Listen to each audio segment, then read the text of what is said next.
வணக்கம், நான் நயினார் நாகேந்திரன் பேசுகிறேன். வரும் 22ஆம் தேதி மதுரையில் முருக பக்தர்கள் மாநாடு நடைபெற இருக்கிறது. அனைவரும் கலந்து கொண்டு சிறப்பிக்குமாறு அன்போடு வேண்டுகிறேன். நன்றி, வணக்கம்.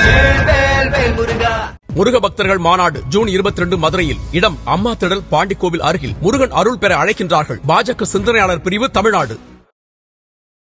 இந்த எலெக்ஷனை பொறுத்த வரைக்கும் 2021 மாதிரி திமுக வந்து கூட்டணி கட்சிகளை வந்து ஹேண்டில் பண்ண முடியாது போல இருக்கே சார். 2026ங்கிற சந்தையில தங்களை வந்து அதிக விலைக்கு முன்னிறுத்த வேண்டும். சோ அப்ப வந்து டிமாண்டை கிரியேட் பண்ணணும், தேவையை கிரியேட் பண்ணணும். தேவையை கிரியேட் பண்ணும்போது நாங்க இந்த விலைக்கு விலை போவோம் என்பதாகத்தான் தற்பொழுது இவங்க தொடங்கி இருக்காங்க.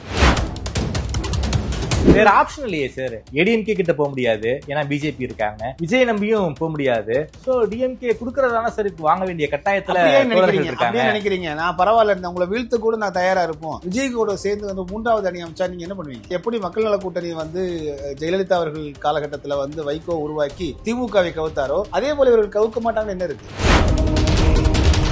ஜிகே மணி மூலமா அப்படியாவது ராமதாஸ் ஐயாவை திமுக பக்கம் எழுப்போம். பாமக பக்கத்துல இருந்துச்சுன்னா அவங்க விசிக வந்து ஹேண்டில் பண்றது ஈஸியா இருக்கும். திமுக இருக்கு இல்ல, பாமக உள்ள வந்தா நாங்க வந்து வெளியே போயிருவோம். திரும்ப ஒரு பேட்டி ஒண்ணு கொடுத்தாரு. அதுதான் சொல்றேன். அப்ப வந்து போனா போது பாமக உள்ள வருது இல்ல. பாமக பிரச்சனைக்கு திமுக காரணம்ங்கிறீங்களா? இப்ப நீங்க வந்து இப்ப சொல்றாரு அன்புமணி என்ன சொல்றாரு? எதுக்காக சொல்ற திமுக காரணம் ஏன் சொல்லணும்? நான் சொல்லல, நான் சொன்னா கூட கற்பனைன்னு சொல்லலாம். அன்புமணி சொன்னாரா இல்லையா? அப்ப அன்புமணி சும்மா சொல்லுவாரா அவரு? சில பேர் என்ன சொல்றாங்க, 2011 எலெக்ஷனை பொறுத்த வரைக்கும் தமிழ்நாட்டுடைய ஓட்டிங் பர்சன்டேஜ், போலிங் பர்சன்டேஜ் அதிகமா இருந்துச்சு. கிட்டத்தட்ட 2011ல வந்து எப்படிப்பட்ட ஓட்டிங் பர்சன்டேஜ் வந்துச்சோ அதே மாதிரியான ஒரு ஓட்டிங் பர்சன்டேஜ் வருவதற்கான காரணமா விஜய் இருப்பார்னு சில பேர் சொல்றாங்க. அதை நீங்க ஏத்துக்கிறீங்களா? நிச்சயமா இல்லைங்க. நிச்சயமா அதற்கான சான்றுகள் இது வரைக்கும் இல்ல. நம்ம ரெக்கார்டிங்களா பேசுவோம். எந்த பேசிஸ்ல நம்ம சொல்ல முடியும்? சீமான் இப்போ 8 வாங்கி இருக்காரு. விஜய் வந்தாருன்னா பாதிக்கு போயிருவாரு, 4க்கு போயிருவாரு அப்படின்னு சொல்றாங்க சார். விஜய் வருகைக்கு பிறகு சீமான் அவர்கள் கட்சியிலிருந்து எத்தனை இளையோர் வெளியில போனாங்க, விஜய் கட்சிக்கு போனாங்க? அப்படி ஏதாவது ரெக்கார்டிங்களா இருக்கா? அதனால நீங்க வந்து விஜயினுடைய வருகையால் எந்த ஒரு சிராய்ப்பும் வந்து இதுவரைக்கும் சீமானுக்கு வராது, இதுவரைக்கும் இல்லை அப்படிங்கறதா வந்து ரெக்கார்டிங்களா நம்ம சொல்றோம். பொய்யா கற்பனையில சொல்லல. ஆதனையர்களுக்கு அன்பு வணக்கம். இன்று நம்மோடு பத்திரிகையாளர் திருமிகு விஸ்வநாத் வந்துள்ளார். வணக்கம் விஸ்வா சார். வணக்கம். நல்லா இருக்கீங்களா சார்? தமிழ்நாடு அரசியல் களம் ரொம்ப பரபரப்பா இருக்கு. குறிப்பாக திமுக கூட்டணிக்குள்ள இருந்து ஒரு மிகப்பெரிய ஒரு சலசலப்பு என்பது எழுந்துள்ளது. சிபிஎம் தான் வந்து முதல்ல போர்க்கொடியை தூக்கியிருந்தாங்க. லாஸ்ட் 2021 எலெக்ஷனை பொறுத்த வரைக்கும் நாங்க தான் கடைசியா வந்து தேர்தல் உடன்பாட்டுல கையெழுத்து போட்டோம். நாங்க 20 சீட்டு வாங்கின காலமெல்லாம் இருந்துச்சு. ஸோ பாசிச எதிர்ப்பு அப்படிங்கிற ஒற்றை கருத்துக்காக நாங்க வந்து 6 சீட்டுக்கு நாங்க வந்து உடன்பட வேண்டிய கட்டாயத்துல இருந்தோம். ஸோ எங்களுடைய தேர்தல் வரலாற்றை நாங்க ரொம்ப ரொம்ப கம்மியான வாங்கின சீட்டு வந்து 2021 எலெக்ஷன் தான். வரக்கூடிய எலெக்ஷனை பொறுத்த வரைக்கும் நாங்க வந்து அதிக சீட்டு கேட்போம் அப்படிங்கிற ஒரு போர்க்கொடியை வந்து சிபிஎம் சண்முகம் அவர்கள் தூக்கியிருக்காரு.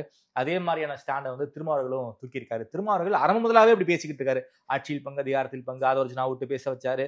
அதுக்கப்புறம் இன்னைக்கு வந்து இங்க வந்து நிக்குது.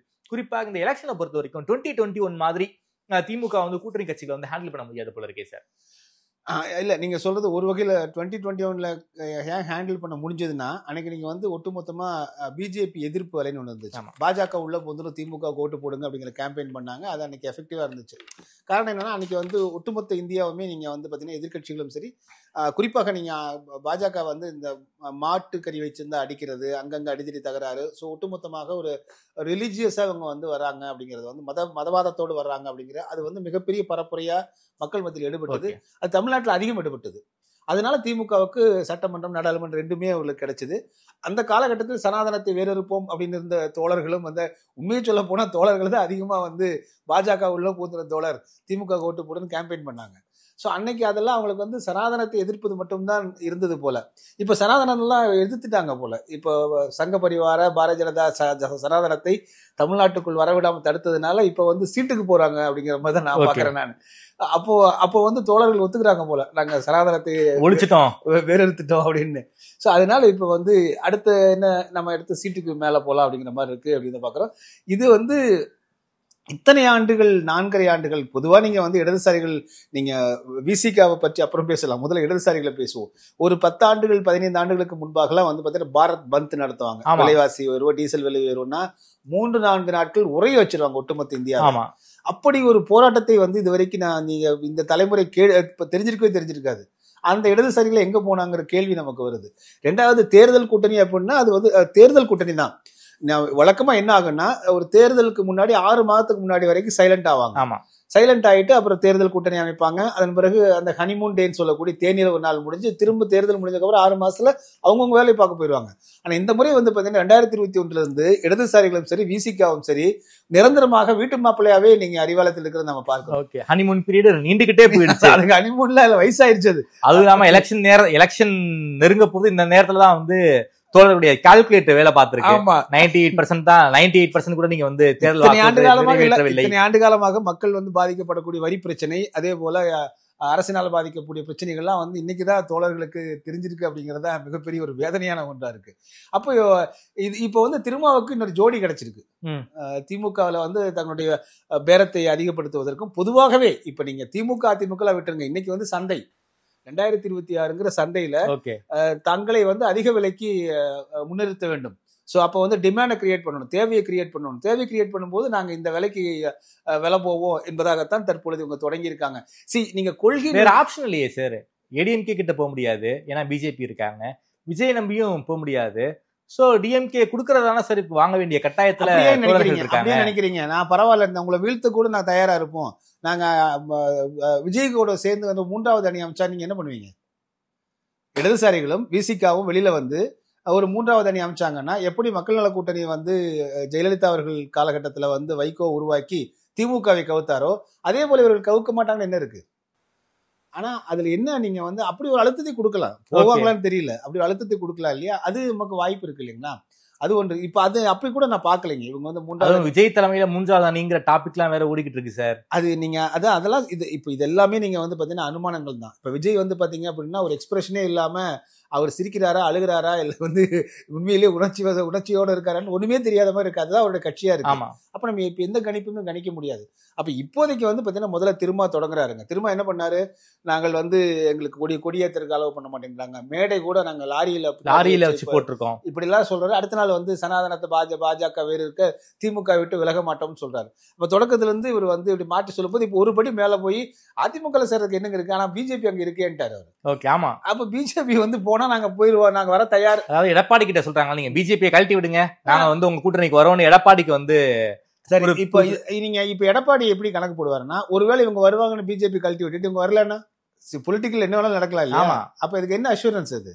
சோ இது ஆக மொத்தம் இப்போ திமுக அதிமுக ரெண்டையுமே இங்க வந்து சீண்டிக்கிட்டு இருக்காங்க, தோழர்களும் சிறுத்தைகளும். அதுதான் இப்ப நடந்துட்டு இருக்கு. மொத்தத்துல வந்து தங்களுடைய மதிப்பை அதிகப்படுத்துறாங்க, சந்தையில மதிப்பு கூடன்னு எதிர்பார்க்கறாங்க. இது யாரு வந்து பர்ச்சேஸ் பண்ண போறாங்க, அதிமுகவா திமுகவா அப்படிங்கறதா இப்போ முக்கியமா இருக்கு. நீங்கள் 3வது அணி அப்படிங்கறது வந்து இப்போதைக்கு வந்து நீங்க விஜய் தலைமையிலேயே அனுப்பிச்சா கூட இந்த திமுக கூட்டணி உடைந்து வெளியே வந்து அதிமுக கூட்டணி உடையாமல் இருந்து ஒரு 3வது அணி அமைச்சா மட்டும்தான் அதிமுகவுக்கு சாதகம், திமுகவுக்கு பாதகம். ஆமா, ஆனாலும் அதிமுக பாஜக இருப்பதன் காரணமாக தானே திமுக கூட்டணி கட்சிகள் அங்க போகாம இருக்காங்க. இல்ல நீங்க இப்போ அதிமுகவுமே இப்ப என்ன செய்யறாங்கன்னு வந்து பாத்தீங்கன்னா நல்லா கவனிச்சு பாருங்க. அதுவரையிலும் அமைதியா இருந்த மதிமுக தலைவர் வைகோ அவர்களும் பிசிக தலைவர் திருமாவளவன் அதே போல முத்தரசன் இவங்க எல்லாமே வந்து பாத்தீங்கன்னா இவர்கள்லாம் எப்படி இருந்தாங்கன்னா, எடப்பாடி உறுதியா சொல்லிட்டாருப்பா, திமுக உட்பட அப்படிதான் இருந்தாங்க. எடப்பாடி உறுதியா சொல்லிட்டாரு, கண்டிப்பா பிஜேபி பக்கம் போக மாட்டாங்க, போனா அதிமுக அழிஞ்சு போயிடும் அப்படிங்கிற நம்பிக்கையில ஓவர் கான்பிடன்ஸ்ல இருந்தாங்க. எப்ப அமித்ஷா மீட் பண்ணதுக்கு பிறகு வந்து பாத்தீங்கன்னா அடுத்த நாள் இருந்து தொடர்ச்சி ஒரு 15 நாள் வைகோ வந்து சொல்றாரு, திரும்ப பிஜேபியில கூட்டணி நீடிக்கும் தெரியலங்க, அது சரியா வராதுங்க. அது வந்து என்னன்னா பக்கத்து வீட்டுல உடம்பு சரியில்லாம இருக்கிறாங்க, அவங்களுக்கு வந்து காய்ச்சல் அடிக்குதுங்கிற மாதிரிதான் இருக்குது. உங்க வீட்டுல வந்து அது என்ன நிலைமையில இருக்குங்கிற பத்தி பேசாம பக்கத்துல ஏடிஎம்கே பிஜேபி கூட்டணி சேர்ந்தாங்கன்னா உங்களுக்கு தானே சந்தோஷம், நீங்க தானே ஜெயிக்க போறீங்க. இருந்தாலும் ஏடிஎம்கேக்கு திரும்ப வந்து ரொம்ப அட்வைஸ் பண்ணிக்கிட்டே இருக்காரு, பாஜக அவங்களை கபலீகரம் பண்ணிடும், தமிழ்நாட்டை திமுகவுக்கும் அதிமுகவுக்கும் தான் போட்டி இருக்கணும், பாஜக வந்து அதிமுக இடத்தை ரீப்ளேஸ் பண்ணிடும் அப்படின்னு வந்து அதிமுகவை வந்து பயம் காட்டிக்கிட்டே இருந்தாரு திரும்ப. அதேதான் இடதுசாரிகளும் பண்ணாங்க, வைகோ அவர்களும் தொடங்கி பேசினாங்க. அப்ப நீங்க அந்த காலகட்டத்தில் 15 நாள் தொடர்ச்சி எல்லாமே பேசிட்டு இருந்தாங்க. ஆனால் எடப்பாடி சட்டமன்றத்துல சிஎம்ஏ பேசினார் சார். ஆமா, அப்ப எடப்பாடி வந்து எந்த ஒரு ரியாக்ஷனும் இல்லாம இருக்காரு. பட் நம்ம எப்படி கணிக்கலாம்னா, இப்ப எடப்பாடிக்கு இருக்கக்கூடிய வாய்ப்புகள் அப்படின்னு பார்ப்போம், எப்படி செய்வாங்க நம்ம உறுதியா நம்ம. எடப்பாடிக்கு என்ன வாய்ப்பு தான் சார் இருக்கு இப்போதைக்கு? ஒரு வாய்ப்புல என்னன்னாங்க, அவருக்கு வந்து ஏற்கனவே அந்த ஒரு தனித்து நின்று வந்து கடந்த தேர்தலில் 21 விழுக்காடு, அதை வந்து செல்வி ஜெயலலிதா அவருக்கு பிறகு சசிகலா அவர்கள் இல்லாத, டிடிவி அவர்கள் இல்லாத தன்னந்தனியாக அதிமுக என்கிற தன்னுடைய தலைமையில் 21 விழுக்காடு மக்கள் வாக்களிச்சிருக்காரு. அதுவும் நாடாளுமன்ற தேர்தல், சட்டமன்ற தேர்தல் கிடையாது. ஆமா, ப்ரூவ் பண்ணிட்டார். அப்ப சட்டமன்ற தேர்தல் இன்னும் கூடுதலா இருக்கும், ப்ரூவ் பண்ணிட்டார். ரெண்டாவது பாரதிய ஜனதா கட்சியினுடைய கூட்டணிகள் வந்து 18 விழுக்காடு தான் வாங்கும். அதுல பாமக வந்து மிக முக்கிய ஒரு ரோல் பிளே பண்ணிருக்காங்க அப்படின்னு அதை நிரூபிச்சிட்டாரு. இப்போ இப்ப அவருக்கு தேவை இப்ப 21 விழுக்காடு இருக்கு. இந்த 21 விழுக்காடு பிளஸ் எத்தனை வாக்குகள் வேணும் அப்படிங்கறத அவர் பார்க்கணும். திமுக வீழ்த்துவது மட்டும் ஒற்றை நோக்கம் அப்படிங்கிற கட்சியில அவர் ஒன்றிணைக்கிறதுக்கு வாய்ப்பு இருக்கு.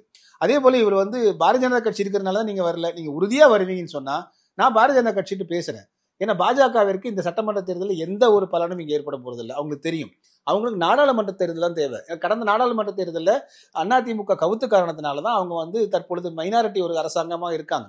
இல்லாட்டி இன்னும் கொஞ்சம் வந்து நிதிஷ்குமாரையோ சந்திரபாபு நாயுடு நம்பாம கூட இருக்கக்கூடிய சூழல் வந்திருக்கலாம். ஆமா, இப்போ அதிமுக பாஜக கூட்டணி உருவாயிருந்தா ஒரு 15 சீட் வரைக்கும் ஜெயிச்சிருப்பாங்க. அது கொஞ்சம் மத்தியில ஆட்சி அமைப்பதற்கு கொஞ்சம் ஹெல்ப்ஃபுல்லா இருந்தது. ஓரளவுக்கு அவங்க வந்து பயப்படாம இருக்க முடியும். இப்ப வேற வழி இல்லை. இப்ப வந்து சந்திரபாபு நாயுடுவோ நிதிஷ்குமாரோ கைகளை விட்டு அவங்க வந்து திமுக தான் வந்து நிக்க வேண்டிய நிலைமை இருக்கு. இதை வந்து பாஜக உள்ளூர விரும்பல. அப்ப அதனால அவங்க என்ன 2029 அடுத்த நாடாளுமன்ற தேர்தலில் முழு மெஜாரிட்டி பெற வேண்டும். அதுக்கு அதிமுகவினுடைய உதவி வேண்டும். அப்ப நீங்க அதுக்கு நாங்க வந்துக்கிறோம், சட்டமன்ற தேர்தலில் நீங்க ஒதுங்கி இருக்கிறோம் அப்படின்னு பாஜக சொல்வதற்கு வாய்ப்பு இருக்கு.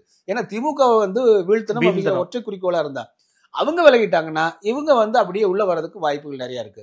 ஓகே, இது வந்து நம்முடைய ஊகம் அல்ல, இந்த வாய்ப்புகளை சொல்றோம். எப்படி ஷஃபிள் ஆகலாம் அப்படின்னு சொல்றோம். நாம பாஜக வெளியே போனா மட்டும் தான் திமுக கூட்டணி உடையும்னு சொல்ல வரீங்க? ஆமா ஆமா ஆமா ஆமா. ஏன்னா அது வெளிப்படையே சொல்லிட்டாங்களே இன்னைக்கு. சரி, ரெண்டாவது என்ன இன்னொன்னு நான் பார்க்க வேண்டியது பிராக்டிகலா பார்க்கணும். இப்ப திமுகவை பொறுத்த வரைக்கும் அடுத்தது யாரு இப்போ அப்படின்னா உதயநிதி தான் தலைமை பொறுப்புக்கு வர போறாரு. வைகோ அவர்களோ இல்ல இவங்க மூத்தவர்களோ அங்க போய் வந்து ஒரு இளையவர்கிட்ட நிக்க முடியுமா, அது எப்படி ஹேண்டில் பண்ணுவாங்கிறது அவங்களுக்கு தெரியாது. ஏன்னா அங்க இருக்கக்கூடிய மூத்த தலைவர்களே கொஞ்சம் கொஞ்சமாக ஓரம் கட்டப்பட்டு அடுத்த தலைமுறை அங்க வந்துட்டு இருக்காங்க. அது இயல்பு. நம்ம ஒரு கட்சிக்குள்ள வந்து பழையன கழிதலும் அப்படிங்கிற மாதிரி வராங்கன்னு வச்சுக்கலாம். அப்ப இவங்களுக்கு அங்க என்ன இருக்குங்கிற ஹோல் இருக்கும்போது எடப்பாடி ஏற்கனவே ஒரு தடவை திரும்ப ஒரு தடவை அழகா சொன்னாரு, அங்க எங்களை கௌரவமாகத்தான் நடத்தினார்கள் அப்படின்னாரு. அப்போ வந்து திமுகவோட அங்க கௌரவமா நடத்துறாங்க அப்படின்னு. ஸோ தட் 4.5 ஆண்டு காலத்துல சிறுத்தைகளும் அதே போல இடதுசாரிகளும் வந்து இங்க இருக்கக்கூடிய மரியாதையை விட அதிமுகவில் தங்களுக்கு மரியாதை அதிகம் அப்படிங்கறத பல இடங்கள்ல வந்து அவங்க சொல்லியிருக்காங்க. ஆனாலும் வெளியே வர முடியாத சூழல் தானே சார் தற்போது இருக்கு. அதுக்கு வந்து பிஜேபி தானே, பிஜேபி வெளியே போகணும், இல்லாட்டினா எடப்பாடி பிஜேபியை கழட்டி விடணும். அப்படி நடந்தா தானே சாத்தியம். நாளைக்கு பேசி இது வரைக்கும் நீங்க வந்து எந்த இடத்துலயும் எடப்பாடி பழனிசாமி நாங்க பாஜகவோட கூட்டணின்னு சொல்லவே இல்லைங்க. அமித்ஷா மட்டும் தான் அறிவிச்சிருக்காருங்க. நல்லா கவனிச்சு பாருங்க, அமித்ஷா தான் அறிவிச்சிருக்காரு, எடப்பாடி வந்து இதை அறிவிக்கவே இல்லை. அவர் வந்து அதே வந்து அவர் அறிவிக்கும் போது அந்த கூட்டத்தில் வந்தார், அமர்ந்தார், சென்றார், அவ்வளவுதான். பட் என்ன ஸ்ட்ராட்டஜி சொல்லவே இல்லை. இன்னும் வந்து தேர்தலுக்கு வந்து நாட்கள் இருக்கின்றன. இதுதான் வாய்ப்புகள் அதிமுகவுக்கு இருக்கு. திமுகவுக்கு இருக்கக்கூடிய வாய்ப்புகள் வந்து பார்த்தா இவங்களை வெளிவிடாம தக்க வச்சுட்டு ஓரளவுக்காக நீங்க கணிசமா வந்து முடிஞ்சா நீங்கள் விஜய் வந்து அவர் திமுக பக்கம் இழுப்பதோ, இப்ப பாமக வந்து ரெண்டா வந்து நிக்குது, ஸ்பிளிட்டாகி நிக்குது. இப்போ நீங்க வந்து பாத்தீங்கன்னா ஒன்று சொத்து பிரச்சனை, அது வந்து அடிப்படையில கோர்ல வந்து சொத்து தான் பிரச்சனையா இருக்கு. ஆனா நீங்க பொலிட்டிக்கலா வந்து பாத்தீங்கன்னா பெரிய ராமதாஸ் என்ன சொன்னாரு, அன்புமணியும் சௌமியாவும் என் காலில் விழுந்து பாஜகவோட போகணும்னு சொல்லி சொன்னாங்க, நான் வந்து அதுக்கு ஒத்துழைக்கல. இப்போ நேத்து வந்து என்ன சொல்றாரு அன்புமணி, இந்த பாமக பிளவுக்கு திமுக தான் காரணம்ன்றாரு. ஆனா ஐயா வந்து இந்த பிளவுக்கு வந்து திமுக வந்து காரணமே இல்லைன்னு வந்து சத்தியம் பண்ணியிருக்காரு ஐயா. அங்க சொல்லலாம். இதுல ஏன் அன்புமணி அந்த சொல்ல விடுறாரு நீங்க வந்து பாத்தீங்கன்னா, இதுல நீங்க வந்து பாத்தீங்கன்னா ஜி.கே. மணி அவருடைய மகன் வந்து லைக்காவில் பணியாற்றாரு. ஆமா, தமிழ்குமரன் அவரு வந்து ஏற்கனவே லைக்கா வந்து உதயநிதி அவர்களுடைய சினிமா நிறுவனத்துல ஒரு 300 கோடி வந்து ஒரு உதவி பெற்றிருக்கு. இது வரைக்கும் இல்லாத ஒரு இடியாப்ப சூழல்ல வந்து லைக்கா மாற்றினது போது அதை வைத்துக் கொண்டு இப்ப வந்து அவர்களுக்கு கொடுக்கப்பட்ட ஒரு அசைன்மெண்டாக உறுதிப்படுத்தப்படாத தகவல் என்னன்னா, ஜி.கே. மணி மூலமா அப்படியாவது ராமதாஸ் ஐயாவை திமுக பக்கம் எழுப்போம். சோ ஏன்னா பாமக பக்கத்துல இருந்துச்சுன்னா அவங்க விசிக வந்து ஹேண்டில் பண்றதுக்கு ஈஸியா இருக்கும். திமுக இருக்கு இல்ல, பாமக உள்ள வந்தா நாங்க வந்து வெளியே போயிருவோம் திரும்ப ஒரு பேட்டி ஒண்ணு கொடுத்தாரு. அதுதான் சொல்றேன். அப்ப வந்து போனா போது பாமக உள்ள வருது இல்ல, நீங்க அந்த பொலிட்டிக்கல் யோசிங்க சார். பாமகவுக்கு அதிக சீட்டும் கொடுக்கணும், அதிக நோட்டும் கொடுக்கணும். இல்ல நீங்க அதுக்குள்ள பிரிஞ்சிருது இல்ல. நீங்க இப்போ நீங்க சீட்டு கொடுக்குறாங்களோ உள்ள வர்றவங்களோ ரெண்டாவது இல்ல. நீங்க இந்த இதை பாருங்க. அதுவும் இல்லாம லாஸ்ட் 3 எலெக்ஷனா பாமக இல்லாம விசிக வச்சு வட மாவட்டங்கள்ல ஒரு மிகப்பெரிய வந்து ஒரு வெற்றி வந்து திமுக கிடைச்சிருக்கல. அந்த திருமாவை கழட்டி விட்டுட்டா பாமக உள்ள வந்துருச்சுன்னா வந்து நிறைய விலை கொடுக்க திமுக விலை கொடுக்கணும். அந்த திருமாவா இருந்தா ரொம்ப கம்மியான விலை தான். பாமக உள்ள வந்தாங்கன்னா நிறைய விலை கொடுக்கணும்ல. இல்ல அந்த அளவுக்கு விடவே இல்லை. அந்த அளவுக்கு என்ன ஆகுதுன்னா, இப்படி ஒரு பிளான் இருக்கிறதா சொல்றதை நம்ம பார்க்கும் பொழுது இந்த பக்கம் பிஜேபி வந்து அன்புமணியும் சௌமியாவும் இழுக்குது, இந்த பக்கம் வந்து ராமதாஸ் ஐயா வந்து ஜி.கே. மணி மூலமா திமுக இழுக்குது. இந்த ஸ்பிளிட்ட பாருங்கன்னு சொல்றேன். ஓகே, பாமக நடந்தக்கூடிய இந்த ஸ்பிளிட்டுக்கு வந்து பாஜகவும் ஒரு காரணம், திமுகவும் ஒரு காரணம். ஒரு பக்கம் பாஜக இழுக்குது, ஒரு பக்கம் திமுக இழுக்குது. இதனால திமுகவுக்கும் பாஜகவுக்கும் என்ன லாபம்? பாமக உடையது இல்ல. புரியல. பாமக உடையுது அப்படின்னா பாஜகவுக்கு மிகப்பெரிய நஷ்டம் தானே. பாமக ஒற்றுமையாக ஒன்னா இருந்தாங்கன்னா சோ அது வந்து பாஜக கூட்டணிக்கோ அல்லது திமுக கூட்டணிக்கோ போனாலும் ஒரு மிகப்பெரிய ஓட் ஷேர் வந்து வாங்கி கொடுக்க வேண்டிய நிலைமையில எதுக்கு வந்து கட்சியை உடைக்கணும்? இப்படி யோசிங்க. கடந்த தேர்தலில் நீங்க வந்து அதிமுக தேமுதிகங்கிற ஒரு ஒற்றை கட்சியோடு இருந்து 21 விழுக்காடு வாங்கினாங்களா? இந்த பக்கம் பாமகவோடு இருந்து 18 விழுக்காடு வாங்கினாங்களா? அதுல வலிமையான கட்சி பாமகவா இருந்துச்சு. பாமக உடைச்சா பாஜகவுடைய பலம் குறையுங்க. நீங்க சொன்னீங்கல்ல இப்போ 18 விழுக்காடுங்கிறது வந்து குறையறதுக்கு வாய்ப்பு இருக்குல்ல. இது வந்து பாமக உடைந்தால் அதுக்கு வாய்ப்பு இல்ல சார். பாஜகவுடைய அல்டிமேட் கோல் வந்து திமுக ஆட்சியை அகற்றணுங்கிறது. சோ அப்படி இருக்கக்கூடிய சூழல்ல பாமக வந்து அப்படியே நம்ம கூட்டணிக்கு கொண்டு வரணும் தான் வந்து நினைப்பாங்க. அப்படி இருக்கக்கூடிய சூழல்ல ஏன் வந்து நான் சொல்ல திமுக உடைக்கிறது திமுகவுடைய பாயிண்ட் ஆஃப் வியூல வந்து பேசுறேன். பாஜக பாயிண்ட் ஆஃப் வியூல இல்ல. பாஜக வந்து ஒட்டுமொத்தமா ராமதாஸையும் சேர்த்தான கடந்த முறை இழுத்தாங்க. போன முறை வந்து அதுக்காக தான் வந்து குருமூர்த்தி எல்லாம் போய் பஞ்சாயத்து பேசியிருக்காரு சமீபத்துல. போன முறை வந்து பாத்தீங்கன்னா அவர் விருப்பமே இல்லைங்க. காலையில வந்து உணவு சாப்பிடறதுக்கு முன்னாடி அண்ணாமலை எல்லாத்தையும் கூட்டு வந்து கையெழுத்து வாங்கிட்டாரு. கையெழுத்து வாங்கி நீங்க மாலையே கொண்டு போய் பிரதமர் மோடியோட நிக்க வச்சு போட்டோ எடுத்துட்டாருல. அது அவருக்கு பிடிக்கல. அது அதைத்தான் வெளிப்படையா சொன்னாரு. அன்னைக்கு நான் சுத்தமா எனக்கு பிடிக்கல, அன்புமணியும் சௌமியா பண்ணவால் நான் வந்து என்னோட விருப்பத்திற்கு மீறி போய் பாஜகவில் என்ன கையெழுத்து போட்டு வச்சு கூட்டணி மாட்டாங்கன்னு சொல்றாங்க இல்லைங்களா? அதான் அந்த பாயிண்ட் ஆஃப் வியூல யோசிங்க. அந்த பாயிண்ட் ஆஃப் வியூல யோசிக்கும் போது பாமக பிரச்சனைக்கு திமுக காரணம்ங்கிறீங்களா? இப்ப நீங்க வந்து இப்ப சொல்றாரு அன்புமணி என்ன சொல்றாரு? எதுக்காக சொல்ற திமுக காரணம் ஏன் சொல்லணும்? நான் சொல்லல. நான் சொன்னா கூட கற்பனைன்னு சொல்லலாம். அன்புமணி சொன்னாரா இல்லையா? அப்ப அன்புமணி சும்மா சொல்லுவாரா அவரு? ஓகே, அப்ப ஒரு ஸ்ட்ராங்கான ஒரு காரணம் அது இதுவாக இருக்க முடியும் அப்படின்னு நம்ம வந்து பார்க்கும் பொழுது அது ஜி.கே. மணி, தமிழ்குமரன். சோ அந்த இதுல வந்து இருக்கிறதுக்கு வாய்ப்பு இருக்குமா? அரசியல் பொலிட்டிக்கல்ல வந்து டிவைட் பாலிசி தாங்க. ஆமா, நீங்க வந்து எந்த கட்சி அதிமுக பாஜக கூட்டணி ஜெயிச்சிடக்கூடாது, அதுல வந்து பாமக போய் சேர்ந்துடக்கூடாதுங்கிறது திமுக அப்படி விளையாடுறாங்க. ஆமா, பாஜக வந்து இயல்பா நீ எல்லாத்தையும் வாங்கன்னு கூப்பிடுது. பாமக எல்லாம் ஒண்ணு சேர்ந்து குடும்பமே ஒண்ணு சேர்ந்து வாங்க. அதனாலதான் பஞ்சாயத்துக்கு குருமூர்த்தி போனாரு. எஸ், இதுதான் என்னுடைய தனிப்பட்ட ஒரு கருத்து. பாமக வச்சு திமுக தான் கேம் விளையாடுறாங்க. அது ஒண்ணு விளையாடுங்களா. இந்த பக்கம் வந்து பாத்தீங்கன்னா அதே போல வந்து விசிகாவையும் வந்து ஒரு பலமளப்பதை போல வைத்துக் கொண்டே இருந்தது. ஆனா விசிகா இப்ப என்ன பண்ணிட்டாருன்னா இப்ப திருச்சியில் நடந்த கூட்டத்துல தன்னுடைய மிகப்பெரிய கூட்டம் காமிச்சிட்டாரு. அதே போல பாமகவும் நீங்க வந்து சித்திரை பிரிவுல தொண்டர்கள் கூட்டம் அப்படியே இருக்கு. தலைவர்களுக்குள்ள வந்து ஒரு ஆசிலேஷன் இருக்கிறத பார்க்க. இந்த ஆசிலேஷன் தான் வந்து அவருடைய பேரத்தினுடைய விலையை குறைப்பதற்கு கட்சிகள் செய்யக்கூடிய பெருங்கட்சிகள் செய்யக்கூடியதா இருக்கு. இவர்கள் இன்னும் வேல்யூ ஏத்துறதுக்கான வேலையை பண்றாங்க. பாமக இப்ப வேல்யூ ஏத்த முடியாது. சண்டை அப்பாவுக்கு பையனுக்கு ஒரு மிகப்பெரிய ஒரு மோதல் போக்குல போய்கிட்டு இருக்கு. அது எப்படின்னாங்க, அது தாய் தந்தைக்குள்ள அது இருக்கக்கூடிய பிரச்சனை. இப்ப இதே பிரச்சனை வந்து கலைஞருக்கும் அதே போல வந்து அழகிரிக்கும் கலைஞருக்கும் பேரன்கள் மாறன் பிரதர்ஸ்க்கு வந்துச்சு. இன்னைக்கு மாறன் பிரதர்ஸ்க்குள்ளே அண்ணன் தம்பி பிரச்சனை வந்திருக்கு. இது வந்து நீங்க அது தேர்தல் எந்த அளவுக்கு பிரதிபலிக்குன்னு சொல்ல முடியாது. ரெண்டாவது தொண்டர்கள் இருக்காங்க இல்லைங்களா, தொண்டர்கள் இப்ப அதிமுகல வந்து ஜெயலலிதா அவர்கள் மறைவுக்கு பிறகு சசிகலா, டிடிவி, ஓபிஎஸ்ல ஒரு புறம் இருந்தாலும் கூட அத்தனையும் தாண்டி கடைசியில இந்த கட்சி என்னுடைய தலைமையில் தான் இருக்குன்னு ப்ரூவ் பண்ணிட்டாரு. நாளைக்கு இவர்களுக்கு இடையில 2 பேருக்கு இடையில ஒரு ஜனநாயகமா கூட பார்த்துட்டு போலாம். பார்த்துட்டு போயிட்டு நாளைக்கு வந்து பாமக ஸ்டாண்ட் பண்றதுக்காக. நீங்க சொல்றதுல இருந்து நான் டேக்அவேவா நான் என்ன எடுத்துக்கிறேன்னா, அதிமுக பாஜக கூட்டணிக்கு பாமக போய்விட்டால் ஒரு மிகப்பெரிய வந்து நமக்கு த்ரெட்டா அமையும். அதன் காரணமாக தான் திமுக வந்து பாமகவை உடைப்பதற்கான முயற்சியில இருக்காங்கன்னு நம்ம எடுத்துக்கலாமா? நிச்சயமா நிச்சயமா, அதுதான் என்னுடைய பார்வை. Okay sir. ஏன்னா அங்க செதைக்கணும் அவங்கள. இப்போ நீங்க விஜய் தனிச்சு நிக்கிறாரு சரிங்களா, அப்பனா திமுக எதிர்ப்பு ஓட்டுகள் ஒரு 2ஆ பிரியுது. ஆமா, விஜய்க்கும் போகும், அதே போல வந்து அதிமுக பாஜக கூட்டணிக்கு போகும். ஆமா, அப்ப அதிமுக வந்து லெஸ் வேல்யூ ஆக்கலாம். பிஜேபிக்கு பெருசா இங்க இருக்க போறதில்ல, நாம் தமிழர் இவங்க கூட சேர போறது இல்ல. அது தனியா 8% அதுக்குன்னு சாலிடா போயிட போகுது. அப்ப திமுக கிட்டத்தட்ட கணிசமா இருக்கு. இவங்க கூட்டணி விட்டு விலகாம இருந்தா வேலை முடிஞ்சிருச்சு அவங்களுக்கு. ஓகே, சோ பாமக உடைஞ்சதுன்னா சந்தோஷம் மகிழ்ச்சி அடையக்கூடியது திரும்பவும் தானே இருப்பாரு. நீ அந்த இதுல யோசிங்க. அப்ப திரும்ப நான் ஏன்ப்பா வரணும், இங்கேயே இருந்துக்கிறேன், சனாதனத்தை மீண்டும் கொஞ்சம் வேறு இருக்கிற வேலை இருக்கு, கொஞ்சோண்டு வேறு பாக்கி இருக்குது, அது அடுத்த 5 ஆண்டுகள் அடுத்துட்டு வரேன்னு திமுக இருந்துக்கலாமே அவரு. இது எப்படி வேணாலும் மாறலான்ற மொத்தத்துல இந்த கட்சிகளை உடைப்பதற்கான வேலைகள்ல வந்து பாரதிய ஜனதா கட்சியும் ஈடுபடுது, திமுகவும் ஈடுபடுது அப்படிங்கிறது பார்க்கிறோம் நம்ம. Okay sir. அப்படி இருக்கக்கூடிய சூழல்ல தொகுதியை ஏற்றி டிமாண்ட் வைப்பதற்கான வேலைகளை வந்து திமுக கூட்டணிக்குள்ள பாத்துக்கிட்டு இருக்காங்க. எப்படி சார் திமுக வந்து ஒத்துப்பாங்களா? லாஸ்ட் டைம் எல்லாத்துக்கும் 6 கொடுத்து வந்து சீட்டு பேரத்தை வந்து சிம்பிளா முடிச்சிட்டாங்க. இப்போ வந்து தோழருடைய போர்க்குரல் ரொம்ப அதிகமா இருக்கு, டபுள் டிஜிட்ல கேட்கிறாங்க. அது மட்டும் இல்லாம மக்கள் நீதி மையம் கமல் வேற புதுசா வந்திருக்காரு, எஸ்டிபிஐ வந்திருக்காங்க, அதிமுக கூட்டணியிலிருந்து வெளியே வந்து திமுக கூட்டணிக்கு வந்துட்டாங்க.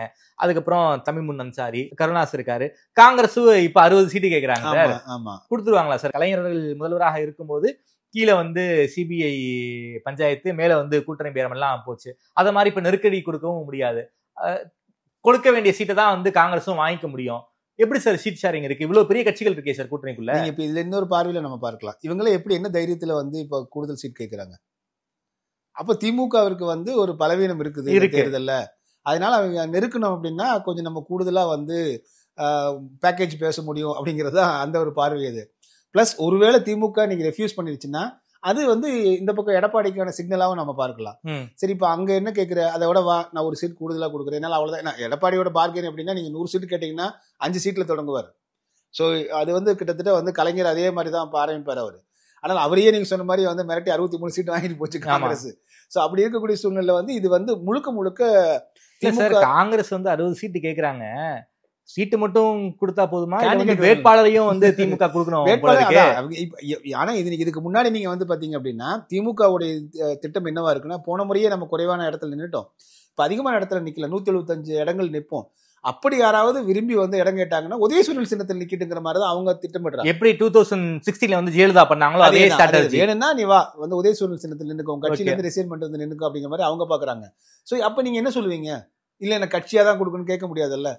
சோ திமுக அந்த ஒரு கிரிப் இருக்கு, உனக்கு தேவை நான் முழு செலவே நான் பாத்துக்கிறேன், துரைவிக்கு மாதிரி அழுகணும், ஆமா இழக்க மாட்டோம் அப்படின்னு சொல்லிட்டு. சோ இதுதான் இப்ப இருக்கு. இதுல கடைசி நேரத்துல திமுக பரவாயில்லப்பா நான் வின் பண்ணியே ஆகணும், வெற்றி பெற்றே ஆகணும், விட்டுற மாட்டோம், இந்த தேர்தலில் நாங்க இவ்வளவு செஞ்சுட்டோம் அப்படிங்கிற இதுல வந்து பார்க்கும்போது இவங்க கேட்கிற வேல்யூல அட்லீஸ்ட் இவங்க கேட்கிற மொத்த தொகை மொத்த இடங்கள்ல பாதியாவது கிடைக்கலாம். ஓகே, போன காலத்தை விட சற்று கூடுதலா கிடைக்கும். 15 வரைக்கும் வேணுங்கிறாரு. அப்படிதான் இருக்க முடியும். 15ல பாதினா 8 கொடுப்பாங்களா சார்? அது அந்த அளவுக்கு அது கிடைக்கலாம் அப்படின்னு சொல்றேன். அது அப்போ அது எப்படி கிடைக்கலாம்? உதயசூரியன் சின்னத்தில் நில்லுங்கன்னு சொல்லலாம். எப்படி சார் ஒத்துப்பாங்க? அதுதான் அது கடைசி இறுதி நேரத்தில் இவங்க என்ன செய்ய போறான்னு இருக்கு. நீ உதயசூரியன் சின்னத்துல வேண்டாம்ப்பா, அதை விட ஒரு சீட்டு கூடுதலா கொடுக்குறேன்னு சொன்னா அந்த பக்கம் போய் தானே ஆகணும் இறுதி நேரத்துல. சோ இவங்களே ஒரு வந்து பிரஷரை மவுண்ட் பண்ணிக்கிறாங்க. இவங்களே பிரஷரை மவுண்ட் பண்ணிக்கிறாங்க. தொடர்ச்சியா ஒரு 3 எலெக்ஷன் ஜெயிச்சிட்டாங்க சார். சரி, 4வது எலெக்ஷனா ஜெயிக்கணும் அப்படின்னா திமுக சில பல காம்ப்ரமைஸ் பண்ண மாட்டாங்களா? நிச்சயமா பண்ணுவாங்க. ஆனால் அதனால என்ன நடக்க போகுதுன்னு பாப்பாங்கல்ல எதிர்காலத்துல. ஓகே, நீங்க எப்படி வந்து முதல்ல மக்கள் மத்தியில் எப்படி இருக்குன்னு வரவேற்பு இருக்குன்னு இதெல்லாம் தாண்டி மேண்டேட் இருக்குல்ல, வாக்குகள் அது யாருக்கு விட போகுது? நீங்க கூட்டணியிலே பேசிட்டு இருக்கிறீங்க, அது வாக்குகள் இருக்கு இல்லையா, வாக்குகள் வந்து எதிர்ப்பு வாக்குகள் ஒண்ணு இருக்கு இல்லைங்களா, அது எங்க போகுதுன்னு தெரியல. நம்ம வந்து 2 கட்சியிலே பார்த்துட்டு இருக்கிறோம். இந்த விஜய் வந்து இது வரைக்கும் நம்பிக்கை அவரு வந்து ப்ரூவ் பண்ண மட்டும் தான் தெரியும். ஆமா, நீங்க கருத்து கணிப்புகள் 30% வாங்கலாம், 100% கூட சொல்லலாம், அது கருத்து கணிப்புகள் தான். ஆனால் அந்த எவ்வளவு சாப்பா கொத்துறாங்க மக்கள், அதை பார்த்துதான் கணக்கு போட முடியும். ஏன்னா அந்த அளவுக்கு வாக்கு வாங்குற அளவுக்கான விஜய் வந்து எந்த ஒரு அசர்ட்டிவா எந்த ஒரு வேலையும் அவர் பண்ணல, செய்யல. கடைசி நேரத்துல போவார். ஆனா வந்து அதுக்கான மைண்ட வந்து உருவாக்கணும்ல மக்கள் கிட்ட. அது ஒரு முகத்துக்கான வாக்குகளா இருக்கும். அதுல வந்து நிறைய சார் ஃபர்ஸ்ட் எலெக்ஷன் எவ்வளவு சார், 2வது எலெக்ஷன் எவ்வளவு? அதுல ஆமா நிச்சயமா வராது. ஃபர்ஸ்ட் எலெக்ஷன்ல வந்து அவருடைய வசீகரத்துக்காக ஓட்டு போடுவாங்க. எனக்கு தெரிஞ்சு இந்த முறை வந்து அப்படியும் மக்கள் ரிஸ்க் எடுப்பாங்க. ஒரு அரசியலே தெரியாத ஒரு ஈர்ப்பின் மூலமா இருக்கக்கூடிய இளைஞர்கள் வந்து முடிவு. சில பேர் என்ன சொல்றாங்க, 2011 எலெக்ஷனை பொறுத்த வரைக்கும் தமிழ்நாட்டுடைய ஓட்டிங் பர்சன்டேஜ், போலிங் பர்சன்டேஜ் அதிகமா இருந்துச்சு. சோ அதே விஜய் வந்து கிட்டத்தட்ட 2011 வந்து எப்படிப்பட்ட ஓட்டிங் பர்சன்டேஜ் வந்துச்சோ அதே மாதிரியான ஒரு ஓட்டிங் பர்சன்டேஜ் வருவதற்கான காரணமா விஜய் இருப்பார்னு சில பேர் சொல்றாங்க. அதை நீங்க ஏத்துக்கிறீங்களா? நிச்சயமா இல்லைங்க, நிச்சயமா அதற்கான சான்றுகள் இது வரைக்கும் இல்ல.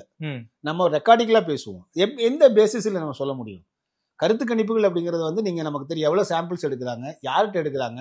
இப்போ விஜயினுடைய நிகழ்ச்சிக்கு 2 மாநாடு, கோயம்புத்தூர் மாநாட்டுக்கு வந்தவங்க, அது நான் கோயம்புத்தூர்லேயே நான் அன்னைக்கு இருந்தேன். அதுல இந்த மெஜாரிட்டி கேரளாவிலிருந்து வந்த பசங்க இருக்காங்க, கர்நாடகாவிலிருந்து வந்த பசங்க இருக்காங்க. நீங்க அப்ப நீங்க வந்து அவங்க வந்து அவங்களுக்கு ஓட்டிங் கிடையாது. அதுல நிறைய பேர் வந்து பிலோ வந்து ஓட்டிங் ஏஜ்ல 18 வயசு கீழே உள்ளவங்க. நீங்க அதை வந்து நீங்க வந்து நெட் ஓட்டர்ஸ் எவ்வளவுன்னு அப்படி கணக்கு பார்க்கணும். பிளஸ் 1.5 கோடி தொண்டர்கள், 2 கோடி தொண்டர்கள், 5000 கோடி தொண்டர்கள் கூட இருக்கட்டுங்க, ஓட்டு எத்தனை பேருக்கு இருக்கு? அது நான் பிராக்டிகலா பேசுவோன்றேன். அதெல்லாம் தாண்டி இப்ப விஜய்னு ஒரு தம்பி நல்ல பையன், இப்ப புதுசா போடலான்னு ஒரு பெண்கள் ஒரு அளவுக்கு ஒரு குறிப்பிட்டவங்க ஒரு சர்டன் பர்சன்டேஜ் தான் அங்க இருக்கவங்க போடுவாங்களே தவிர நீங்க அதை ப்ரூவ் பண்ணாத வரைக்கும் நம்ம சொல்ல முடியாது. கூட்டம் வந்து கலைஞரே புலம்பி இருக்காருங்க, என் பேச்ச கேட்கறதுக்கு எல்லாம் வருவீங்க ஆனா ஓட்டு மட்டும் போட மாட்டேங்கன்னு பல மேடைகளை சொல்லியிருக்காங்க. அதனால வாக்குகள் வேற, இவங்க வந்து ரசிகர் கூட்டம் வேற, ஓட்டுகள் வேற, உறுதியா இருக்கணும். உறுதியா அது ரெண்டாவது இன்னைக்கு இருக்கிற சிச்சுவேஷன்ல இருந்து பாக்கணும் சார். சீமான விஜயால வந்து சீமானுடைய ஓட்டு குறையுங்கிறாங்க சார். சீமான் இப்போ 8 வாங்கியிருக்காரு, விஜய் வந்துட்டாருன்னா பாதிக்கு போயிடுவார், 4க்கு போயிடுவாரு அப்படின்னு சொல்றாங்க சார். இதையுமே நம்ம ரொம்ப பிராக்டிஸ் நடைமுறையிலே கேட்கலாங்க. சீமான் இது வந்து தொடக்கத்துல சொன்னாங்க. அதன் பிறகு நீங்க வந்து பாத்தீங்கன்னா விஜய் வருகைக்கு பிறகு சீமான் அவர்கள் கட்சியிலிருந்து எத்தனை இளையோர் வெளியில போனாங்க, விஜய் கட்சிக்கு போனாங்க? அப்படி ஏதாவது ரெக்கார்டிக்கலா இருக்கா? இப்போ நீங்க வந்து பாத்தீங்கன்னா இந்த விஜய் வருகைக்கு பிறகு நிறைய கூட்டங்கள் நடந்திருக்கு. அது கோயம்புத்தூர்ல நடைபெற்ற அந்த மாவீரர்கள் நாள்லாம் நீங்க வந்து பாத்தீங்க அப்படின்னா கிட்டத்தட்ட 24,000 நாற்காலிகள் போட்டிருந்தாங்க. 50,000க்கு மேல கூட்டம் வந்தது. அது வந்து சற்றும் எதிர்பார்க்காத கூட்டம். அவருக்கு வந்து கூட்டம் அதிகரித்து கொண்டுதான் இருக்கிறது. அந்த கூட்டம் எல்லாமே வாக்குகளா மாறக்கூடிய கூட்டம் சீமான் அவர்களுக்கு வரக்கூடியது. அவங்க எல்லாம் சீமானுக்கு ஓட் போடுற கமிட்டட் ஓட்டர்ஸ் அவங்க அது அதிகமாயிட்டு இருக்கு. அப்ப நீங்க வந்து அதே போல அந்த கட்சியில இருந்து பிளவுபட்டு விஜய்க்கோ இல்ல வேற கட்சிக்கோ போனாங்கன்னா மிக சொற்பமான எண்ணிக்கையில தான் போயிருக்காங்க. அது வந்து வெற்றி குமரன் போன்ற ஒரு சில பேர் போயிருக்காங்க. அது தாவாக்காக்கு தான் போயிருக்காங்க, தமிழக போகல அவங்க. அதனால நீங்க வந்து விஜயினுடைய வருகையால் எந்த ஒரு சிராய்ப்பும் வந்து இது வரைக்கும் சீமானுக்கு வரவில்லை, இது வரைக்கும் இல்லை அப்படிங்கறதா வந்து ரெக்கார்டிங்ல நம்ம சொல்றோம், பொய்யல கற்பனையில சொல்ல. அப்போ அவருடைய வாக்காளர்கள்லாம் நீங்க வந்து அப்படியே சீமானை வந்து தோல்வியடைய மாதிரி அது கேம்பெயின் பண்ண போறாங்களான்னா அந்த அளவுக்கு எந்த கொள்கையோ மக்கள் பிரச்சனையோ எடுத்து முன்னெடுத்து பண்ணல. இன்னைக்கு எல்லா பிரச்சனைக்கும் மக்கள் பிரச்சனைக்கு இருக்காரு. அதனால இவங்க இன்னும் அதிகமான மக்கள் பிரச்சனைக்கு சீமான் தான் களத்துக்கு வராரு. திமுக அதிமுகவினாலேயே சீமானுக்கு பிரச்சனை இல்லைங்க. சீமானுக்கு கிடைக்கக்கூடிய வாக்குகள் எந்த கட்சிக்கும் இல்லாத தனித்த வாக்குகளா கிடைச்சிட்டு இருக்கு. அதனால நீங்க ஒப்பிட்டே தவறு. திமுகவும் வேணா அதிமுகவும் வேணா நினைக்கிறவங்க தான் வந்து சீமானுக்கு போடுவாங்க. அதே மைண்ட் செட்ல உள்ளவங்க தான் வந்து விஜய்க்கும் போடுவாங்க. சோ அதன் காரணமா விஜய் அப்படி சொல்லலையே, எனக்கு திமுக வேண்டாம் அதிமுக வேண்டாம் விஜய் எங்க சாலிடா சொன்னாரு. திமுக வேண்டாம் தான் சொல்லியிருக்கேன். அப்போ அது பிழை இல்லையா? அப்ப நீங்க அதிமுக பத்தி நீங்க சைலண்டாவே இருக்கிறது. நீங்க ஒரு சில பேர் விஜய் அதிமுக பத்தி எதுவும் பேசாம இருக்காரு. அதுதான் எங்க அவரோட எல்லா கொள்கையும் தெளிவா எங்களுக்கு கொள்கை யார் யாரெல்லாம் முன்னோர்கள் சொல்லிட்டாங்க. நீங்க பொலிட்டிக்கல்ல யார் எதிரி யாரு வந்து நண்பனே சொல்லாம இருந்தீங்கன்னா என்ன பொருள்? அப்ப மக்கள் என்ன சொல்ல திமுக தான் எதிரின்றார்ல. அது வாயில சொல்றதுங்க.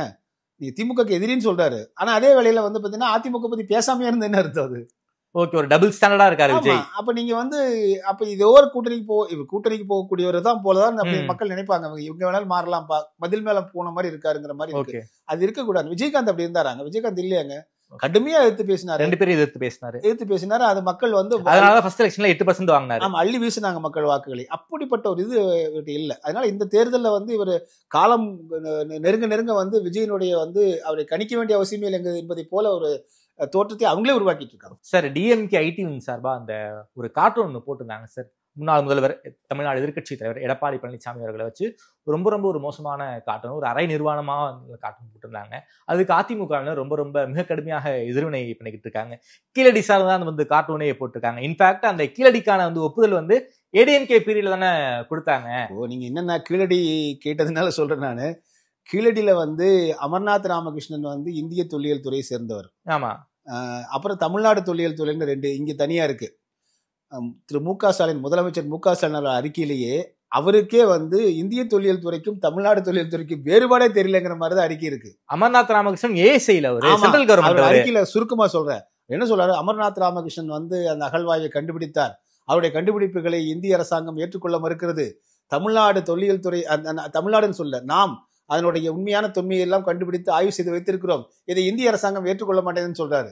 இவங்க ஆய்வு செஞ்சு அமர்நாத் ராமகிருஷ்ணன் வந்து ஸ்டேட் எம்ப்ளாயி நினைச்சுக்கிறாரா? அவர் வந்து ஸ்டேட் ஆர்கியாலஜி சார், அவர் ஏஎஸ்ஐ டைரக்டர் சார். நான் போய் பேசுறீங்க, அறிக்கையில போய் எடுத்து பாருங்க. அவர் ஆன்டிக்ஸ் டைரக்டரா இருக்காரு. அவருக்கே இப்படி தவறா சொல்லி கொடுத்திருக்காங்கன்னு சொல்ல முரசொலி இன்னைக்கு தலையங்கம் எழுதுதுங்க. அந்த அளவு அந்த லட்சணத்துல தான் தமிழ்நாடு அரசு அதிகாரிகள் இருக்காங்களா? அரசு அதிகாரிகளா இவங்க ஆட்சி யார் அதை அட்வைஸ் பண்ணாங்க தெரியல. இன்னைக்கு கூட முரசொலியில வந்து அமர்நாத் ராமகிருஷ்ணன் அப்படி தலையங்கம். ஆமா, நான் என்ன கேக்குறேன்னா, அமர்நாத் ராமகிருஷ்ணன் ஒரு ஏஎஸ்சி இந்திய தொல்லியல் துறையினுடைய ஒரு director, one of the director. அவரு முதல்ல அவர் ப்ராஜெக்ட் டைரக்டர் தான், இப்பதான் டைரக்டர். அவருக்கு ப்ரமோஷன் கொடுத்திருக்காங்க.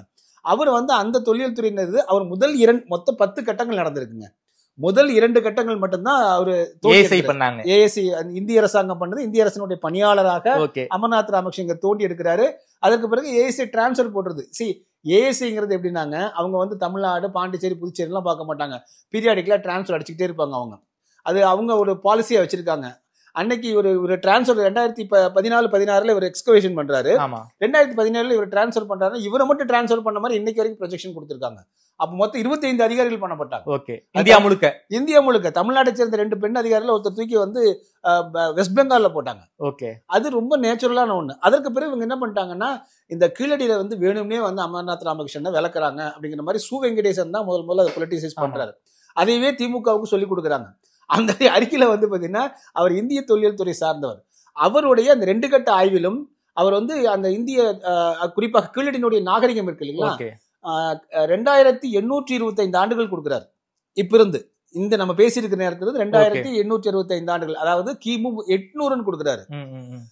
இதுக்கு ஆதாரம் கேட்கிறாங்க அவங்க துறை தான். ஏஎஸ்ஐ கேட்கிறாங்க. ஏஎஸ்ஐ தலைமையகம் அவங்க தாங்க செலவு பண்ணி அவரை வந்து கீழடிக்கு அனுப்புறாங்க. ஏஎஸ்ஐ கூட பணியாளரையும் கொடுக்குறாங்க, தோண்டுப்பான் கொடுக்குறாங்க. தோண்டி முடிச்சதுக்கு அப்புறம் நீ அறிக்கை கொடுன்னு கேட்கிறாங்க. அந்த அறிக்கையை 6 வருஷம் கழிச்சு தான் கொடுக்குறாரு அவரு. ஏன்னு கேட்டா நான் திரும்பவும் நீங்க வந்து எனக்கு கிழடிக்கு அனுப்பிச்சீங்கன்னா தான் அறிக்கை எழுதுன்னு அடம்பிடிக்கிறாரு. அதையெல்லாம் அப்படிலாம் பண்ண முடியாது, நீ அறிக்கை கொடுத்த உடனே 6 வருஷம் கழிச்சு கொடுக்குறாரு. அதுல அவங்க வந்து வெட்டிங் சொல்லுவாங்க, எக்ஸ்பர்ட்டை வச்சு வல்லுநர்களை வச்சு அதை வெட்டிங் பண்றாங்க. வெட்டிங் பண்ணும்போது அதுல என்ன சொல்றாங்கன்னா, அதுல சில ஐயங்களை சொல்றாங்க. குறிப்பா வந்து பாத்தீங்கன்னா கிமு 800 கொடுத்துருக்க, அதுக்கு சயின்டிபிக்கல் எவிடன்ஸ் கொடு, லெபார்டரியினுடைய அறிக்கை கொடுங்க, கார்பன் டேட்டிங் அது மாதிரியான சயின்டிபிக் டேட்டா, ரேடியோமெட்ரிக் அப்படி நிறைய இருக்கு, அதுல அது கொடுங்கன்னு கேக்குறாங்க. இது இவர் சப்மிட் பண்ணல. ஓகே, சரிங்களா. 800க்கு சப்மிட் பண்ணல. என்னன்னு கேட்டா ஒரு வலைவலிக்கு அவர் கொடுத்த எனக்கு நேர்காணல சொல்றாரு, அந்த நேரத்துல எங்களால சாம்பிள் எடுக்க முடியாம போச்சுன்னு சொல்லிடுறாரு அவரு. ஆனா இவர் என்ன சொல்லிட்டாருன்னு வந்து கிமு 800க்கு வந்து எவிடன்ஸ் கொடுக்கலீங்களா.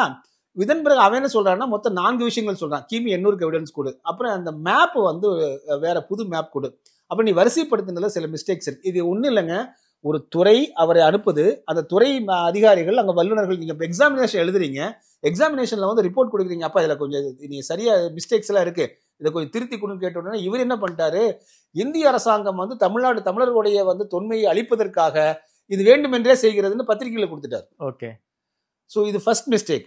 இதை திமுக என்ன பண்ணுச்சுன்னா, சு வெங்கடேசன் திமுக என்ன பண்ணுச்சுன்னா, இது நான் சரியான இப்ப தமிழர்கள் என்ன இப்பதான் அவங்க வந்து இது பண்ண முடியும், எப்படி சொல்ல முடியும்னா ஓர்மைப்படுத்த முடியும், இந்திய அரசுக்கு பாஜக எதிராக ஓர்மைப்படுத்த முடியும், அவங்க ஒரு பாலிடிக்ஸ் பண்றாங்க. ஆனா இதுல என்ன ஒரு மிக முக்கியமா கவனிக்க வேண்டியதுன்னா, இவர் நடத்துனது 2 அகழ்வாய்வு சீசன் கட்டங்கள். அதற்கு பிறகு தமிழ்நாடு தொல்லியல் துறைக்கு இந்திய தொல்லியல் துறை அனுமதி கொடுத்துருது. சரி, ஒரு நீங்க அகழ்வாய்வு இந்தியாவில் எந்த இடத்துல நீங்கள் தோண்டணும்னாலும் அதுக்கு வந்து ஏஐசியினுடைய லைசன்ஸ் வேணும். அப்போ தமிழ்நாடு அரசாங்கம் இப்பொழுது வந்து பாத்தீங்கன்னா 8 கட்டங்களுக்கு 8 ஆண்டுகளுக்கு லைசன்ஸ் பெற்று 8 கட்டங்களை ஆய்வு செஞ்சு எடுத்துட்டாங்க. எடுத்து அந்த ஆய்வுகளை வந்து கிட்டத்தட்ட 10-15 லெபார்டரியோன்னு நினைக்கிறேன் நான், 6-7 லெபார்டரி 10-15 லெபார்டரி பல்வேறு நாடுகளுக்கு அனுப்பிச்சு கீழடியில் கண்டெடுக்கப்பட்ட அந்த பொருட்களுடைய வயது கிமு 580. தமிழ்நாடு கவர்மெண்ட் 580 டிக்ளேர் பண்ணிட்டாங்க. சயின்டிபிக் அவங்க டிக்ளேர் பண்ணல, எடுத்து கையில வச்சிருந்தாங்க. ஓகே, சயின்டிபிக்கா வந்து 580 சொல்லியாச்சு. ஆமா, இவர் 800ன்றார். ஓகே, அந்த 800க்கு இன்னும் ரொம்ப பின்னாடி போறாரு. அப்ப அந்த 800க்கு நீ வந்து இது ப்ரூஃப் கொடுப்பான்னு ஏஎஸ்சி அவர் தன்னுடைய பணியாளர்கிட்ட கேக்குது. அப்ப என்ன செஞ்சிருக்கணும் இவரு, தமிழ்நாடு அரசு கேட்டப்பா கிமு 550க்கு வச்சிருக்கீல்ல, அதையாவது கொடு அப்படின்னு கொண்டு போய் கொடுத்துருக்கணுமா வேண்டாமா? இல்ல, நான் கிமு 800 கொடுத்ததுல வந்து இந்த லாஜிக் படி தான் நான் கொடுத்தேன், இதை நீங்க அக்செப்ட் பண்ணிக்கலாம்னு சொல்லிருக்கலாம். அப்ப அக்செப்ட் பண்ணலன்னா நீங்க மாத்தி எழுதி கொடுத்தா ஆகணும். நீங்க பிகாஸ் நீங்க your an employee of the ASI, நீங்க திமுக காரர் இல்ல. ஆனா இப்ப பாத்தீங்கன்னா முரசொலி தலையங்கத்துல பார்க்கும்போது அமர்நாத் ராமகிருஷ்ணன் திமுக காரர் மாதிரி ஆக்கிட்டாங்க அவரை. ஓகே, சோ இது பிக் மிஸ். நாளைக்கு அவருக்கு தான் பிரச்சனை ஆக போகுது, டிபார்ட்மெண்டல் ஆக்ஷன் அவர் மேல வைஸ் வந்து அவருக்கு தான் பிரச்சனை ஆக போகுது. அதனால நம்ம என்ன கேட்டோம் அப்படின்னா, அப்ப ஒண்ணு பண்ணுங்க, அவரை விட்டுருங்க. இந்திய கவர்மெண்ட் காங்கிரஸ் மட்டும் இல்ல, பிஜேபி இல்ல, ஈவன் சு வெங்கடேசன் கூடிய மார்க்சிஸ்ட் கம்யூனிஸ்ட் கட்சி அங்க ஆட்சி ஆனாலும் தமிழ்நாட்டை வந்து அக்கறை இருக்காது அவங்களுக்கு. அதனால அதை விட்டுருங்க. நீங்க 8 கட்டங்கள் பண்ணிருக்கீங்களா தமிழ்நாடு கவர்மெண்ட், அந்த அறிக்கையில் வெளியிடுங்க அப்படின்னா வெளியிடாம ஒரு பேப்பர்ல வந்து செய்தியா வெளியிட்டாங்க. அதுலதான் இந்த கிமு 580 வருது. ஓகே, இப்போ இந்த வேறுபாடு முதலமைச்சர் மு க ஸ்டாலின் ஐயாவுக்கு தெரியல. ஓகே, அவர் என்ன சொல்றாரு, அமர்நாத் ராமகிருஷ்ணனை பலியெடுக்கிறார்கள் அப்படின்னு இவர் அறிக்கை கொடுக்கிறாரு. ஆமா, இப்ப இதேதான் வந்து இப்ப இந்திய தொல்லியல் துறை இந்த 8 கட்டங்கள அறிக்கை இவங்க வெளியிடல, தமிழ்நாடு கவர்மெண்ட் வெளியிடல. அப்ப நீங்க வந்து சு வெங்கடேசன் கேட்டிருக்கணும், அவன் வெளிநாட்டு போறான், தமிழ்நாடு அரசு முதலமைச்சரே அது 8 கட்ட ஆய்வறிக்கைகளை வெளியிடுங்கள் அப்படின்னு சொல்லிருக்கோமா வேண்டாமா? ஓகே, இது எந்த வேறுபாடுமே தெரியாம முதலமைச்சருக்கே வந்து அமர்நாத் ராமகிருஷ்ணன் தமிழ்நாடு தொல்லியல் துறையில் வேலை செஞ்சது போலவும் அவரை வந்து இந்திய தொல்லியல் துறையும் பாஜக அரசாங்கம் பழிவாங்குவது போலவும் இப்பொழுது வந்து ஒரு நகைச்சுவையான ஒரு போயிட்டு இருக்குது. இதை வந்து டெல்லியில வந்து பாக்குறாங்கன்னா ரொம்ப சீப்பா பாக்குறாங்க. என்னப்பா எந்த டிஃபரன்ஸுமே தெரியல, சிஎம்ஏ அறிக்கை விட்டுட்டு இருக்காருன்னு பாக்குறாங்க. அப்ப இவங்க வந்து எடப்பாடி பழனிசாமி வந்து நீங்க வந்து கேலி சித்திரம் போட்டாங்கன்னா இவங்க எந்த அளவுக்கு இதுலயே எந்த புரிதலும் இல்லாதவங்க, அது இவங்க போடுறது வந்து ரொம்ப ஒரு ஆபாசமான ஒன்று. சரிங்களா? 2வது வந்து இது அறிவுத்தனமானது அல்ல அப்படின்னு பார்க்கிறோம். நம்ம என்ன காரணம்னா 8 கட்ட அகழ்வாராய்ச்சி அனுமதி பெற்று நடத்தினதே யாரு காலத்துல? எடப்பாடி காலத்துல. புரிஞ்சுங்களா? இது இப்பதான் வந்து திமுக அரசு வந்துச்சு 2021, அதுக்கு முன்னாடியே வந்துருச்சு. 2014 இருந்து 16ஆம் ஆண்டு அமர்நாத் தோன்றாரு. ஆமா, அதற்கு பிறகு 17ல இடமாற்றம் செய்யப்படுறாரு. ஸ்ரீராமன் இன்னொருத்தர் அனுப்புறாங்க ஏஎஸ்ஐ, அவர் வந்து தோண்டி பார்த்துட்டு ஒண்ணுமே இல்லைன்ட்டு போயிடாரு. அதற்கு பிறகுதான் ஒரு தனியார் வழக்கறிஞர் வழக்கு தொடுத்து பொதுநல வழக்கு தொடுத்து தமிழ்நாடு அரசவே வந்து அது எடப்பாடியார் ஆட்சி காலம். அப்ப நீதிமன்றம் என்ன சொல்லுச்சுன்னா, ஏங்க நீங்க தமிழ்நாடு அரசே அவங்க தோன்றன்னு சொல்றாங்க, அனுமதி கொடுங்கன்னு சொல்லுது. அதை ஏத்துக்கிட்டு நீங்க அந்த உத்தரவுக்கு வந்து ஏஎஸ்சி அடிபணின்னு அவசியம் இல்லை, நீதிமன்றம் சஜஷன் தான் கொடுக்க முடியும். ஓகே, ஏஎஸ்சி தான் ஃபைனல். அவங்க ஏஎஸ்சியோட ரூல்ஸ் என்னன்னா, அந்த டிக்கிங் அகழ்வாய்வை பொறுத்த வரைக்கும் யார் பண்ணாலும், கல்லூரி மாணவர்கள் பண்ணாலும் சரி, யூனிவர்சிட்டி பண்ணாலும் சரி, தமிழ்நாடு அரசோ மாநில அரசாங்கம் பண்ணாலும் அவங்க தான் லைசன்ஸ் கொடுக்க முடியும், அவங்க தான் ஃபைனல் அப்ரூவல் கொடுக்க முடியும். ஏன்னா எப்படி முறையா தோண்டணும், இவங்க தோண்டி பானையை உடைச்சிடக்கூடாது, அந்த இருக்கக்கூடிய திங்ஸ் எல்லாம் உடைச்சிடாம அந்த ரூல்ஸ் படி பண்ணுனா அப்படி பண்றவங்களுக்கு தான் கொடுப்பாங்க, லைசன்ஸ் கேன்சல் பண்ணிடுவாங்க. அந்த வகையில அமர்நாத் ராமகிருஷ்ணன் 2 பண்ணிட்டாரா அப்படின்னு அடுத்து அவங்க டிரான்ஸ்ஃபர் பண்ணிட்டாங்க. அவர் ரொம்ப நேச்சுரலா பண்ணிடுவான். அதுக்கு பதில் அடுத்தவங்க அனுப்பா. இப்ப நேற்று கூட கொடும்பாலூர்ங்கிற இடத்துல வந்து ஒரு அணில்ங்கிற ஒரு அதிகாரியை வந்து 2 மாசத்துக்கு மாத்திட்டாங்க. அந்த தமிழ்நாடுடைய தொல்லிகள் வந்து வெளியே தெரிந்து விடக்கூடாது என்பதற்காக மாற்றி விட்டாருன்னாங்க. அவர் 2 மாசம் முடிய மாத்திட்டாங்க.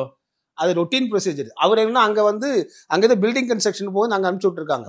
அதுக்கு பதில் இன்னொரு அதிகாரி போட்டாங்க. இன்னொரு அதிகாரி இங்க வந்தது கணக்குல வரல. சோ இது என்னன்னா, இந்த அமர்நாத் ராமகிருஷ்ணனை சுற்றி அவர் வந்து தமிழ்நாடு திமுகவை சேர்ந்த அகழ்வாய்வு அறிஞர் போலவும், அவர் செய்த அகழ்வாய்வை இந்திய அரசாங்கம் பாரதிய ஜனதா கட்சி ஏற்றுக்கொள்ளாமல் அரசியல் செய்வதை போலவும் முதலமைச்சருக்கே தவறா சொல்லி கொடுத்திருக்காங்க.